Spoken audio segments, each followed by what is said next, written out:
Hello, সকলকে নমস্কার। আমি আমার ষষ্ঠীর ব্লগ সবার সাথে শেয়ার করছি। তো ষষ্ঠীর দিন যেহেতু কোনো সরকারি ছুটি ছিল না, তাই জন্য আমি একাই শ্বশুরবাড়ি থেকে চলে এলাম মায়ের কাছে। ষষ্ঠীর দিন সকাল সকাল শাড়ি গয়না পরে রেডি হয়ে পুজো দিতে চলে গেলাম। আবার তার ৩-৪ দিন পর সানডের দিন ষষ্ঠী আমাদের সেলিব্রেট হয়েছিল, যে খাওয়া দাওয়ার পর্ব, যেটা মেন আকর্ষণ জামাই ষষ্ঠীর। তো এই দিন সকালবেলা পুজো দিতে গিয়ে সবার সাথে খুব দেখা, মানে আনন্দ হলো, সবার সাথে দেখা হয়েছিল, তাই জন্য খুব মজা হয়েছিল সবার সাথে। তার একটু পরেই মলি, সমিতদা ওরাও চলে এলো। তো এটা আমার মলি দুজনেরই বিয়ের পরই প্রথম ষষ্ঠী। তো আমরা দুজনে খুব মজা করেছিলাম। তো যাই হোক, সেদিন তো ভাত ওই সবগুলো একটা খেতে নেই, ওই চিড়ে, তারপর কলা, আম, মিষ্টি ওইসব খেতে হয়, দই। তো ওই সবগুলো এই যে দুপুরে খেয়ে নিলাম। খেয়ে নেওয়ার পর তার 2 দিন থেকে আমি আবার শ্বশুরবাড়ি চলে গেছিলাম, তার কারণ তার 3-4 দিন পর সানডে ছিল। তো সেই দিন আবার নীলের সাথে আমি এসেছিলাম একসাথে। এই যে সকালে রেডি হয়ে আমি আর নীল একসাথে টোটো করে চলে এলাম আমি আবার বাবার বাড়িতে। তো ষষ্ঠী সেলিব্রেট করতে, অ্যাকচুয়াল ষষ্ঠী মানে জামাই ষষ্ঠী। তো এই যে সকাল সকাল এসেই যে সমস্ত জামাই ষষ্ঠীর নিয়মগুলো হয় সেগুলো মা করে নিচ্ছে। আর সেই যে আমাদের শ্রীজি আছে, শুভ্রদা আছে, দিদিভাই আছে, ওরাও তার আগের দিন মানে স্যাটারডে রাত্রেবেলা এসেছিল। তো এই যে সকালে সমস্ত খাবারের আয়োজন মা দিদিভাই মিলেই করে নিয়েছে। তো এখানে মা আর কি ষষ্ঠী যে নিয়ম টিয়মগুলো হয় সেগুলো করছিল। আর দেখো, জামাই ষষ্ঠীতে তো জামাইদের আর আদর আপ্যায়ন কম নয়। শুধু জামাই ষষ্ঠী বলেন, অ্যাকচুয়ালি মানে প্রত্যেকটা দিনই জামাইরা যবেই শ্বশুরবাড়ি যায়, মানে যেদিনই শ্বশুরবাড়ি যাক না কেন, যখনই যাক না কেন, মানে সবসময় তাদের এই জামাই ষষ্ঠীর মতোই কিন্তু আদর আপ্যায়ন করা হয়। এইটা কিন্তু জামাই হওয়ার একটা খুব ভালো লাভ আছে।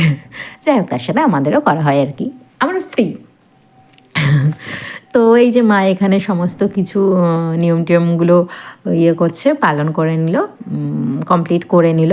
কমপ্লিট করে নেওয়ার পর আমরা হচ্ছে দুপুরের রান্নার আয়োজনে ঢুকে পড়বো। তার কারণ প্রচুর রান্নাবান্না আছে, প্রচুর চাপ আছে। তো সে কারণে আমাদের 2 দিন ধরে অবশ্য খাওয়া দাওয়া হয়েছিল। একদিন আমাদের রান্না করে স্বাদ মেটেনি, 2 দিনই প্রচুর রান্নাবান্না হয়েছিল। 2 দিন রান্না করে প্রচুর খাওয়া দাওয়া হয়েছিল। জামাই ষষ্ঠীর যেটা মেন কাজ, খাওয়া দাওয়া। তো এই যে দেখো তোমরা, এখানে আমরা এখন নিয়ম টিয়মগুলো হচ্ছে সিঁদুর পরানো, তারপর ষষ্ঠী যে জল টল দেয়, আর আমাদের এই যে 2 জামাই, তারা তাদের যেটা কাজ জামাই ষষ্ঠীতে খাওয়া দাওয়া করা সেটাই করছে।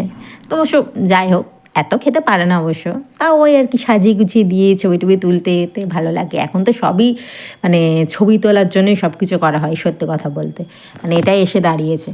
তো যাই হোক, এটা হলো সেই দিনকার দুপুরের খাবার, মানে আয়োজন, খাবারের আয়োজন। তো এই যে দেখে নাও, সব আমি, দিদিভাই, মা মিলে সবাই মিলে করেছি। সো খুব ভালোভাবে হয়েছে। আর এই যে 2 জামাই এখন মানে নিজেদের মধ্যে আলোচনা করছে, মানে কে কীভাবে কোনটা কার পাতে তুলবে।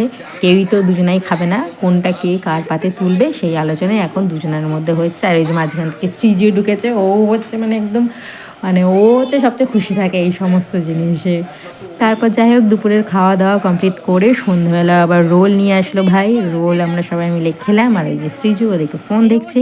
তারপরের দিন দুপুরবেলা হয়েছিল আবার খাওয়া দাওয়া। এই যে কলা পাতায় বাবা সেই বাগান থেকে প্রচুর কলা পাতা কেটে এনে আমাদের সব ধুয়ে দেয় দিল। সেখানে খাওয়া দাওয়া করে আমি চলে এলাম শ্বশুরবাড়ি সন্ধ্যাবেলা। দিদিভাইরা চলে গেলো বেলঘড়িয়ায়। আর রাত্রেবেলায় এটা ছিল আমার তরফ থেকে নীলের জন্য হ্যান্ডমেড গিফট, রোজ। তো টাটা, সবাই খুব ভালো থেকো, সুস্থ থেকো।